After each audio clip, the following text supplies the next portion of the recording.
जब नेता धोखा देते हैं, अफसर रिश्वत लेते हैं, ब्यूरोक्रेसी पब्लिक को इग्नोर करती है, तो आम जनता के पास सिर्फ एक ही रास्ता होता है, जुडिशरी। अदालत एक इंसाफ की जगह है, लेकिन जब उसी जुडिशरी के घर से, जो कि दिल्ली हाई कोर्ट की बैठक में बैठते हैं, जला हुआ अनअकाउंटेड कैश बरामद होता है, तो सिर्फ ट्रस्ट नहीं, पूरे देश का मोराल डाउन होता है। 14 मार्च 2025 की रात दिल्ली के सबसे सिक्योर एरिया में, जहां जस्टिस यशवंत वर्मा का रेसिडेंस है, वहां आग लग जाती है। कुछ ही घंटों में आग पे तो काबू पा लिया जाता है, लेकिन जो मिलता है उसने पूरे देश के होश उड़ा दिए। महात्मा गांधी में आग लगी भाई। जब भी कोई जज किसी कोर्ट रूम में आता है तो राइज ऑल करके सब खड़े हो जाते हैं। ये रिस्पेक्ट होती है उस चेयर की, क्योंकि ऐसा माना जाता है वो चेयर इंसाफ करती है और उस चेयर में भगवान का वास होता है। लेकिन ऐसे इंसिडेंट के बाद जब उस चेयर पे ही एलिगेशंस लगते हैं तो पूरे देश की रिस्पेक्ट भी हिलती है और भविष्य भी। जब भी कोई इलीगल लॉ इस देश में पास होता है, जुडिशरी ने उसको स्ट्राइक डाउन किया है। जब भी किसी के राइट्स का खनन होता है, जुडिशरी ने उसको उसके राइट्स दिलाए, हमेशा एक वॉच डॉग की तरह काम किया। लेकिन जब जुडिशरी पे एलिगेशंस लगते हैं तो देश का वॉच डॉग कौन बनेगा? आज भारत की जुडिशरी में 5 करोड़ से ज्यादा केस पेंडिंग है। लोगों की चप्पलें घिस जाती है कोर्ट के चक्कर काटते काटते, पहले लोअर कोर्ट, फिर हाई कोर्ट, फिर सुप्रीम कोर्ट। लेकिन फिर भी लोगों को एक उम्मीद होती है कि यहाँ इंसाफ शायद देर से, लेकिन इंसाफ मिलेगा जरूर। लेकिन अब लोग पूछ रहे हैं, क्या वाकई इंसाफ मिलेगा?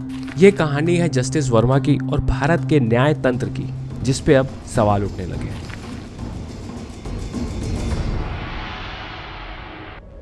14 मार्च 2025 को एक कॉल जाता है रात के 11:30 बजे 30 तुगलक रोड से फायर डिपार्टमेंट को। उस घर के स्टोर रूम में आग लग जाती है और ये घर और किसी का नहीं, जस्टिस यशवंत वर्मा का है। दमकल विभाग 11:40 तक वहां पे पहुंचता है। कुछ ही घंटों में फायर पे पूरी तरीके से काबू पा लिया जाता है। ये एक नॉर्मल फायर ऑपरेशन लग रहा था, लेकिन आजकल मोबाइल सब किसी के पास है, तो उन्होंने वहां पे वीडियो बनाना चालू कर दी और वहां पे फायर ऑफिसर्स को कुछ ऐसा दिखा जिसको देखते ही उनके होश उड़ गए। जिस स्टोर रूम में आग लगी थी, फायर ऑफिसर्स को वहां पे 15 करोड़ तक की बर्न करेंसी, 500 के नोटों की गड्डियां मिली। ताज्जुब की बात यह है कि ये दिल्ली का सबसे सिक्योर इलाका है, जहाँ पे बहुत सारे मेंबर ऑफ पार्लियामेंट और रेलवे मिनिस्टर का भी घर है। देखिए, जब आप इतनी बड़े सरकारी पोस्ट पे होते हैं तो आपको सिक्योरिटी भी बहुत सारी दी जाती है, तो ऑब्वियसली एक जज का घर सिक्योर रहता है। तो एक सिक्योर एरिया में इतना सारा कैश आया कैसे, ये एक बड़ा सवाल है। जस्टिस वर्मा और उनकी वाइफ जब ये हादसा हुआ मध्य प्रदेश में थे। घर पे उनकी बेटी और उनका पर्सनल सेक्रेटरी मिस्टर RS करकी मौजूद थे। फायर फाइटिंग इन्हीं दोनों की मौजूदगी में हुआ था। वहाँ मौजूद फायर ऑफिसर्स जब आग बुझ जाती है उसका वीडियो निकालते हैं और अपने सीनियर्स फायर डिपार्टमेंट के चीफ श्री अतुल गर्ग को भेजते हैं। एज पर प्रोटोकॉल ये वीडियोस और इन्फॉर्मेशन दिल्ली पुलिस कमिश्नर के पास पहुँचती है और उसके बाद ऐसा कुछ हुआ कि आपके सुन के होश उड़ जाएंगे। देखिए, 14 मार्च की रात को यह हादसा हुआ था और 15 मार्च की सुबह जब ये न्यूज़ फैली तो दिल्ली के फायर चीफ श्री अतुल गर्ग तक ये बात पहुंची। उन्होंने इनिशियली इस बात को छुपाने की कोशिश की कि जस्टिस यशवंत वर्मा के घर से इतनी बड़ी मात्रा में कैश मिला। इनिशियली जब PTI को उन्होंने इंटरव्यू दिया तो उन्होंने ये भी कहा था कि वहाँ पे जो जला था वो स्टेशनरी और बाकी अन्य घर के सामान जले थे, कैश का वहाँ पे कोई मेंशन नहीं था। देखिए, 21 मार्च को ये मामला इतना तूल पकड़ चुका था कि सुप्रीम कोर्ट के चीफ जस्टिस श्री संजीव खन्ना ने कॉलेजियम की मीटिंग बुलाई और एक इंक्वायरी ऑर्डर की और वहाँ पे उन्होंने वो जो वीडियोस उस रात को जस्टिस यशवंत वर्मा के घर पे लिए गए थे उनको पब्लिक कर दिया। ये वीडियो सुप्रीम कोर्ट के ऑफिशियल YouTube चैनल पे भी अवेलेबल। अब जब सुप्रीम कोर्ट ने साफ कर दिया कि कैश बरामद हुआ था तो दिल्ली फायर सर्विसेज के चीफ श्री अतुल गर्ग को अपना बयान बदलना पड़ा। वो अब कहते हैं कि the statement being run by PTI initially is not my statement. वो डिनाई करते हैं कि उन्होंने ऐसा कुछ बोला नहीं था कि कैश वहां से नहीं मिला था। देखिए, सीक्वेंस ऑफ इवेंट ये था कि जब फायर फाइटर्स घर पे पहुंचे उन्होंने कैश का वीडियो बनाया और अपने सीनियर्स को भेजा। वो फायर डिपार्टमेंट के चीफ के पास गया, पुलिस कमिश्नर के पास गया, वहाँ से चीफ जस्टिस ऑफ दिल्ली के पास गया and chief justice of India के पास गया। उसके बाद फायर चीफ ने अपने सबऑर्डिनेट्स को बोला कि ये वीडियो आगे फैलना नहीं चाहिए, इसको डिलीट कर दीजिए, उसको कोई भी आदमी आगे फॉरवर्ड नहीं करेगा। लेकिन जब सुप्रीम कोर्ट ने खुद वो वीडियोस पब्लिक कर दिए तब इन सब लोगों का उल्टा पड़ गया। Was this a coordinated attempt to minimise cash discovery? But बोलते हैं ना कि सच को छुपाना बहुत मुश्किल होता है। 15 से 18 मार्च के बीच जब इतनी सारी करेंसी में आग लगी तो जो सैनिटेशन वर्कर्स होते हैं जो काम करते हैं उनको सड़क पे जले हुए नोट मिले। इंद्रजीत जो एक सैनिटेशन वर्कर कहते हैं, we found some small pieces of burned 500 notes, we found it that day, जब आग लगी थी। सुरेंद्र कुमार एक और सैनिटेशन वर्कर है, वो कहते हैं it's been 4 to 5 days when we found burned 500 notes, we found some burned notes on that day as well, और आज भी उन्हें कुछ नोट मिले। देखिए ये जले हुए नोट हैं जो जस्टिस वर्मा के घर के बाहर से बरामद किए गए। और अगर आप देखेंगे कल जो एक वीडियो आया था जिसको सुप्रीम कोर्ट ने सार्वजनिक किया था, उसमें एक आवाज आ रही है कि गांधी जी जल रहे हैं। महात्मा गांधी में आग लग गई भाई। लेकिन एक चौंकाने वाली बात, जो बर्न कैश मिला वो एक एविडेंस था, लेकिन उसको पुलिस ने या दमकल विभाग ने एज अ एविडेंस जमा नहीं किया। ये एक बड़ा सवाल है। और दूसरा बड़ा सवाल, उस वीडियो को छुपाने की कोशिश क्यों करेगी? Whether deletion of these videos is part of destruction of evidence is yet to be ascertained। अगर किसी अफसर, पुलिस ऑफिसर, ब्यूरोक्रेट, किसी IAS अधिकारी या किसी के भी घर से ऐसे अनअकाउंटेड कैश मिलता है तो उनके ऊपर तुरंत FIR रजिस्टर करी जाती है करप्शन केस में। लेकिन जजेस के केस में ऐसा पॉसिबल नहीं है। आप किसी भी जज पे डायरेक्टली FIR नहीं कर सकते, भले ही आपको वहाँ सामने सामने पूरा एविडेंस मिला हुआ। देखिए, इस कंसेप्ट को हम बोलते हैं जुडिशियल इम्यूनिटी। भारत में जजेस एक स्पेशल इम्यूनिटी एंजॉय करते हैं जिसको बोलते हैं जुडिशियल इम्यूनिटी, जिसके अंदर पुलिस को अगर जज के खिलाफ FIR रजिस्टर करनी है तो उसको उसी स्टेट के जज के चीफ जस्टिस से एक परमिशन लेनी पड़ती है। चीफ जस्टिस एक इंटरनल इंक्वायरी करते हैं, उनको तथ्य मिलते हैं, तब वो FIR रजिस्टर होती है। और भारत के इतिहास में ऐसा बहुत कम हुआ है। जजेस ने ये जुडिशियल इम्यूनिटी अपने आप को खुद ही ग्रांट करी है। एक केस का जजमेंट था के वीरास्वामी केस, उसी केस में ऐसा बोला गया है कि जजेस के ऊपर डायरेक्टली FIR नहीं हो सकती। देखिए, भारत का लीगल स्ट्रक्चर थोड़ा सा समझेंगे तो सुप्रीम कोर्ट जो भी डिसीजन पास करता है जिस भी केस में, वो फ्यूचर में एक लॉ की तरह ही ट्रीट होता है। अगर सुप्रीम कोर्ट ने कभी भी कोई डिसीजन पास कर दिया तो आने वाले सारे स्टेट्स के कोर्ट और सुप्रीम कोर्ट खुद उसको मानने के लिए बाध्य होता है। और जुडिशरी टाइम टू टाइम अपने आप को ये राइट्स देती रहती है to protect the independence of judiciary. और इसीलिए आप देखेंगे जुडिशरी और लेजिस्लेचर में आए दिन एक खींचातानी चलती रहती है। एक बोलता है मैं सुप्रीम हूँ और एक बोलता है मैं सुप्रीम हूँ। हाल ही में इंडिया के वाइस प्रेसिडेंट श्री जगदीप धनखड़ ने दिल्ली यूनिवर्सिटी में एक टॉक देते हुए कुछ ये कहा, there is no visualisation in constitution of any authority above parliament. Parliament is supreme. देखिए, बहुत लोग का मानना है कि जो लेजिस्लेचर है वो डायरेक्ट पीपल्स रिप्रेजेंटेशन होता है, क्योंकि लोग नेताओं को चुन के भेजते हैं। लेकिन जुडिशरी में ऐसा कुछ नहीं होता। एक कोलिजियम होता है जहाँ पे 5 सीनियर जज सुप्रीम कोर्ट के बैठते हैं, वही डिसाइड करते हैं कि पूरे देश में कौन जज बनेगा और कौन जज नहीं बनेगा। ये कोलिजियम सिस्टम सिर्फ भारत में ही एप्लीकेबल होता है, बाकी दुनिया के किसी भी देश में ये कोलिजियम सिस्टम अप्लाई नहीं होता। 2014 में सरकार एक NJC एक्ट लाई थी जिसमें कोलिजियम सिस्टम को गिराने की बात हुई थी, लेकिन सुप्रीम कोर्ट के पास इतनी पावर है कि उसने सरकार का NJC एक्ट ही गिरा दिया। This historic parliamentary mandate was undone by the Supreme Court.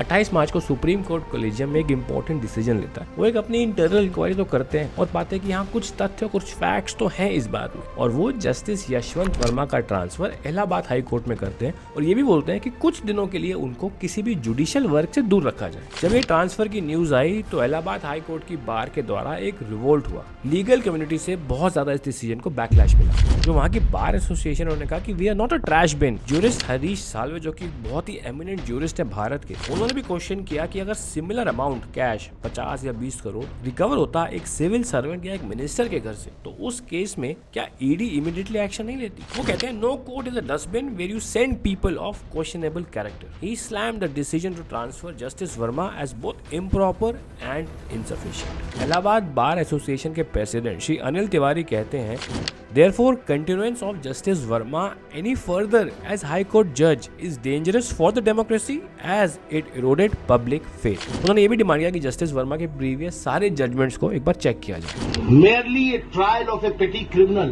but the conduct of a sitting judge, which has shocked the nation, and the functionality of constitution is at stake. Therefore, continuance of Justice Yashwant Verma any further as High Court judge is dangerous for the democracy. क्योंकि जब justice Varma का Allahabad high court में transfer किया गया तो एक procedure होता है कि जो जज की ओथ होती है वो एक सेरेमनी होती है, इसको सेलिब्रेट करते हैं, लेकिन इस केस में इसको एक गुप्त तरीके से किया गया और हाई कोर्ट बार काउंसिल ने इस सीक्रेट सेरेमनी को कंडेम किया। जस्टिस वर्मा का नाम 2018 में भी एक केस में एफआईआर में दर्ज हो चुका है। वो केस था सिम्भोली शुगर मिल्स फ्रॉड केस। इसमें जो एफआईआर नंबर था वो आपकी स्क्रीन पे आ रहा है और जस्टिस वर्मा एक्यूज नंबर 10 थे उस एफआईआर में और ये पूरा 97 करोड़ के फ्रॉड का मामला था। सीबीआई ने एफआईआर रजिस्टर की थी प्रिवेंशन ऑफ करप्शन एक्ट के अंदर और ईडी ने मनी लॉन्ड्रिंग एक्ट के अंदर। ये उस समय 1991 के वीरास्वामी जजमेंट का वायलेशन था। सीबीआई ने जो एफआईआर रजिस्टर की थी उसका केस इलाहाबाद हाई कोर्ट में चल रहा था, लेकिन दिसंबर 2024 में सुप्रीम कोर्ट ऑफ इंडिया ने उस इलाहाबाद हाई कोर्ट के केस को सेट असाइड कर दिया and effectively providing protection to justice Verma and others accused. Supreme court ने चीफ जस्टिस संजीव खन्ना के अंदर एक कमेटी बनाई थी 3 जजेस की और उन्होंने इंक्वायरी करके एक रिपोर्ट बनाई थी। वो रिपोर्ट मीडिया में पब्लिक हो गई और उसको किया था द लीफलेट ने। उस रिपोर्ट में मेनली 3 सवाल पूछे गए थे जस्टिस वर्मा से। कमेटी पहला सवाल पूछती है, how does he account for presence of money cash in the room located in the premise, जिसका जवाब रिपोर्ट के पॉइंट नंबर 7 में जस्टिस वर्मा अपना जवाब देते हैं कि उन्हें कैश के बारे में कोई नॉलेज नहीं है। स्टोर रूम घर के पुराने फर्नीचर को डंप करने के लिए था और वहाँ उनके रेसिडेंस से सेपरेट था और वहाँ पे किसी को भी आने जाने की अनुमति थी। और चौथा पॉइंट कि उनकी फैमिली में से किसी ने भी कैश को नहीं देखा था। दूसरा सवाल कमेटी उनसे पूछती है कि explain the source of money cash which was found in the said room, जिसके जवाब में जस्टिस वर्मा कहते हैं जब कोई कैश था ही नहीं, कुछ मिला ही नहीं, तो उसका सोर्स को मैं कैसे एक्सप्लेन करूं।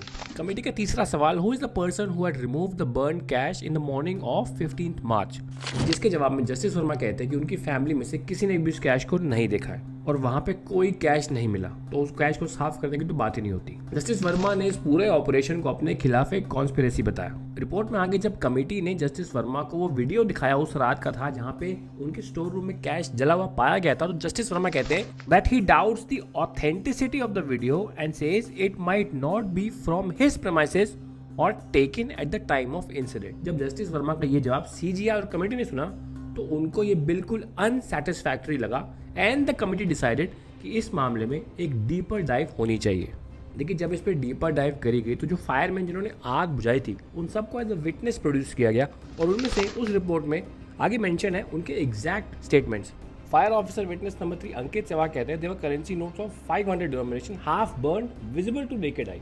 बवर सिंह विटनेस नंबर 8 कहते हैं कि उनको भी लार्ज पाइल ऑफ कैश मिला and he said I was shocked and surprised. Umesh Singh जो एसएचओ है दिल्ली पुलिस के, विटनेस नंबर 20 कहते हैं कि 1.5 फीट हाई तक का स्टैक था बर्न्ड करेंसी का। देखिए जो वायरल वीडियो आपने देखा और जिसमें कहते हैं कि महात्मा गांधी में आग लगी, महात्मा गांधी में आग लग रही भाई, वो है विटनेस नंबर 6 मनोज मेलावत का, जो कहते हैं कि उन्होंने वीडियो लिया था and my voice saying Mahatma Gandhi में आग लग रहा है भाई इन दैट वीडियो।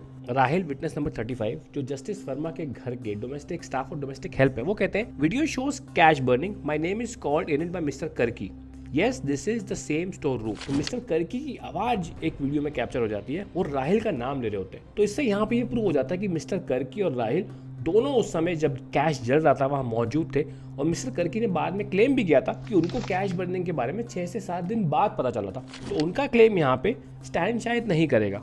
रिपोर्ट में आगे ये भी लिखा है कि on the morning of 15th of March the charred remains of the cash in the store room were removed by domestic staff under the supervision of Mr. Karki and Rahil।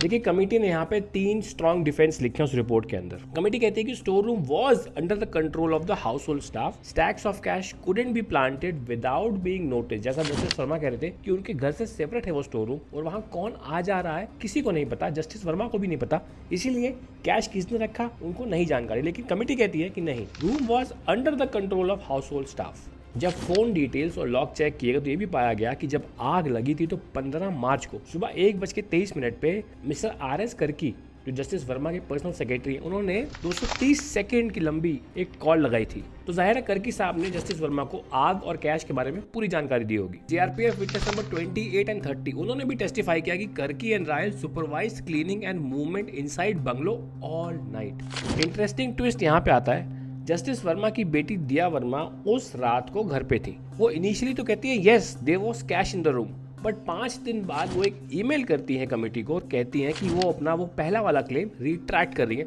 जिसको committee ने बिल्कुल खारिज कर दिया। Committee कहती है कि she is a confident and educated girl. उनका ये रिट्रैक्शन करना हम उसको नहीं मानेंगे, क्योंकि वो कह रही थी कि पहले मैंने जल्दबाजी में और पैनिक में आके वो जवाब दे दिया था, जिसको कमेटी ने कहा कि नहीं, she is confident, she is educated, she know what she is doing. तो उनका पहले वाला जवाब ही हमें सही लग रहा है कि कैश वहाँ मिला था और उन्होंने देखा था। देखिए एक सबसे बड़ी चीज़ जो कमेटी ने कही, उस स्टोर रूम के आसपास सीसीटीवी लगे हुए थे, क्योंकि देखिए हाई कोर्ट के जज का घर है, high security area, Tughlaq road है, बड़े बड़े वीवीआईपीज वहाँ रहते हैं, तो हर एक घर पे, रोड पे, हर एक एंगल पे सीसीटीवी लगा होता है। 14 मार्च की रात को हादसा हुआ, सीसीटीवी रिकवर होता है 25 मार्च को, पूरे 10 दिन बाद। और जब ये रिकवर होते हैं तो उनकी हार्ड ड्राइव करप्ट होती है, और जस्टिस वर्मा कहते हैं कि उनकी बिल्कुल जानकारी में नहीं है कि ये करप्ट कैसे हुई। तो कमेटी ये कहती है कि जस्टिस वर्मा क्लेम कर रहे हैं कि उनके खिलाफ एक कंस्पिरेसी हो रही है, और वो सीसीटीवी बेस्ट एविडेंस थे जस्टिस वर्मा को अपनी बेगुनाही साबित करने के लिए। तो अगर 25 मार्च तक किसी ने उसको रिकवर नहीं भी किया, तो जस्टिस वर्मा को अगर अपनी बेगुनाही साबित करनी थी, तो जैसे ही इंसिडेंट होता, जस्टिस वर्मा उस सीसीटीवी फुटेज को अपने पास सुरक्षित रख लेते, क्योंकि वो उनका एक ओनली जरिया था अपनी बेगुनाही को साबित करने का। बट उन्होंने ऐसा नहीं किया। रिपोर्ट के पॉइंट नंबर 34 में एक बड़ा कॉन्ट्रडिक्शन देखने को मिलता है। मिस्टर कर्की ने क्लीनिंग सुपरवाइज करने को डिनाई किया था, लेकिन सीआरपीएफ ने बयान दिया कि he saw mister Karki supervise the cleaning of the store room the next morning. लेकिन इस पूरे प्रकरण में एक सबसे इंपॉर्टेंट चीज़ हुई कि वो स्टोर रूम को क्लीन कर दिया गया, सीसीटीवी की फुटेज नहीं मिली, तो सबसे मेन एविडेंस था बर्न्ड कैश, वो रिकवर नहीं हो पाया। और आपको मैं क्रिमिनल केसेस की एक इंपॉर्टेंट बात बताऊं, देखिए इंडिया में अगर आपको क्रिमिनली किसी को कन्विक्ट करना है तो आपको प्रूफ बियॉन्ड रीजनेबल डाउट देना होता है, मतलब कि जज को 100% कन्विंस करना होता है कि ये क्राइम हुआ है। अगर जज को आपने 99.9% भी कन्विंस किया तो जज कहेगा सबूतों के अभाव में मैं इसको बरी कर रहा हूँ। So it is you have to convince 100%। लेकिन आप सोचिए अगर इतना इंपॉर्टेंट एविडेंस नहीं मिलेगा तो आप प्रूफ बियॉन्ड रीजनेबल डाउट कैसे एस्टैब्लिश करेंगे। देखिए जब ये पूरी कमेटी बैठी तब चीफ जस्टिस थे संजीव खन्ना, उसके बाद चीफ जस्टिस चेंज हो गए, फिलहाल चीफ जस्टिस है BR गवई। लेकिन जस्टिस खन्ना जब रिटायर हुए तो ये कमेटी के बल पे वो रिकमेंडेशन दे गए प्राइम मिनिस्टर और प्रेसिडेंट को कि इम्पीचमेंट प्रोसीडिंग चालू की जा सकती है जस्टिस वर्मा के खिलाफ। एंड इसी को काउंटर करने के लिए जस्टिस वर्मा ने सुप्रीम कोर्ट में एक केस डाल दिया, एक रिट पिटीशन डाल दी, ये कहते हुए कि जो कमेटी की इंक्वायरी थी वो नॉन कॉन्स्टिट्यूशनल थी, उसको खारिज कर दिया जाए। और जस्टिस वर्मा का केस ये अभी सुप्रीम कोर्ट में चल रहा है। जब तक आप ये वीडियो देखेंगे हो सकता है वो केस का रिजल्ट आ भी जाए। लेकिन जस्टिस वर्मा को इंडिया के टॉप लॉयर्स रिकमेंड कर रहे हैं जिनकी फीस करोड़ों में जाती है। देखिए इस केस में एक इंटरेस्टिंग चीज़ है, ये केस जस्टिस वर्मा की आइडेंटिटी को छुपाता है and it is registered as XXX versus union of India. Case number है 699 और 30 जुलाई को सुप्रीम कोर्ट ने इस पे ऑर्डर रिजर्व कर दिया है। अब वो कब पब्लिक करेंगे ये वक्त बताएगा। जस्टिस वर्मा ने सुप्रीम कोर्ट में अपील करी कि जो लीगल इंक्वायरी उनके खिलाफ हुई थी जज द्वारा वो अनकॉन्स्टिट्यूशनल है और सिर्फ पार्लियामेंट को हक है कि पार्लियामेंट जब बोलेगा तभी इंक्वायरी हो सकती है, तो पुरानी वाली इंक्वायरी को खारिज कर दिया जाए। जस्टिस वर्मा ये भी कहते हैं कि उनके घर से सिर्फ अगर कैश पाया गया है उसके लिए वो जिम्मेदार नहीं है, क्योंकि कैश के साथ उनका रिलेशन अभी तक एस्टैब्लिश नहीं हुआ है। जस्टिस वर्मा ये भी कहते हैं कि उस इंक्वायरी में उनको अपना पक्ष रखने का एक फेयर चांस नहीं मिला। लेकिन जस्टिस वर्मा की दलील पे सुप्रीम कोर्ट कहता है कि आप अगर किसी अथॉरिटी को सबमिट करते हैं और बाद में रिजल्ट आपके मुताबिक नहीं आता तो आप उसको चैलेंज नहीं कर सकते बाद में। कोर्ट ने यह भी कहा कि अगर जस्टिस वर्मा को वो इंक्वायरी पैनल अनकॉन्स्टिट्यूशनल लग रहा था तो उसके सामने अपीयर ही क्यों हुए। जस्टिस वर्मा के वकील कपिल सिब्बल ये भी कहते हैं जो वीडियो उनके स्टोर रूम का जलता हुआ क्या है जिसमें गांधी जी जल रहे हैं, वो वीडियो जब वायरल हुआ तो वो जस्टिस वर्मा के इंसाफ के लिए सही नहीं था, क्योंकि केस जब कोर्ट में चल रहा होता तो ऐसी चीज़ें पब्लिक में नहीं जानी चाहिए। इसका जवाब देते हुए CGI चीफ जस्टिस ने कहा कि CGI not just a post office, he has a duty to forward materials on misconduct to president and PM. जब जस्टिस वर्मा ने अपना एक रिट पिटीशन डाला सुप्रीम कोर्ट में अपनी इंक्वायरी कमेटी को खारिज करने के लिए, तभी side by side justice Verma के खिलाफ इम्पीचमेंट प्रोसेस चालू कर दिया गया। अब आप पूछेंगे इम्पीचमेंट क्या होता है। इम्पीचमेंट एक प्रोसेस है, एक कॉन्स्टिट्यूशनल प्रोसेस है, किसी भी हाई कोर्ट या सुप्रीम कोर्ट के जज को अपनी पोस्ट से रिमूव करना। देखिए बहुत ही मुश्किल प्रोसीजर होता है, ऑलमोस्ट नामुमकिन सा समझ लीजिए। इतना मुश्किल कि आज तक इंडिया में किसी भी जज को सक्सेसफुली इम्पीच आप नहीं कर पाए हैं। इम्पीचमेंट शुरू करने के लिए आपको किसी भी लोअर हाउस या अपर हाउस में लोकसभा में 100 MPs और राज्यसभा में 50 MPs द्वारा एक मोशन साइंड पास करना होता है। स्पीकर को वो मोशन एक्सेप्ट करना होता है, उसके बाद वो जाता है सुप्रीम कोर्ट के जज के पास, सुप्रीम कोर्ट का जज एक इंक्वायरी बिठाता है, उस पर छानबीन करता है, फिर वो रिपोर्ट वापस आती है पार्लियामेंट में। फिर होता है सबसे मुश्किल काम, पार्लियामेंट में उसको 2/3 मेजॉरिटी से पास होना होता है और तब जाके कोई जज इम्पीच होता है। ये ऑलमोस्ट आप मान लीजिए एक इम्पॉसिबल काम है। हाँ, फाइनली प्रेसिडेंट के पास भी जाता है, प्रेसिडेंट हस्ताक्षर कर देते हैं, तब इम्पीचमेंट प्रोसेस कंप्लीट होता है।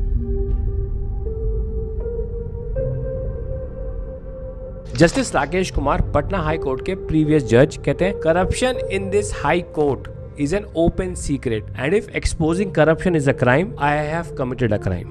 Former Supreme Court Justice Ruma Pal कहती हैं कि she has identified 7 sins of higher judiciary, including turning a blind eye to colleagues' misconduct. Eminent jurist Harish Salve एक इंटरव्यू देते टाइम्स नाउ को और वो कहते हैं कि अगर सेम अमाउंट ऑफ करेंसी किसी मिनिस्टर या अधिकारी या बड़े अफसर या बड़े मंत्री के घर पे पाई जाती तो क्या आप उसको ये ऑप्शन देते कि रिज़ाइन एंड गो, जैसा जस्टिस वर्मा को दिया जा रहा है कि या तो आप रिज़ाइन कर दीजिए या फिर आपके खिलाफ इम्पीचमेंट होगी। When the 2G report was published, it was just the CAG findings of an accountant. How long did it take the Supreme Court to get upset saying why hasn't the criminal case been registered? Or did they advise the minister why don't you resign and go home?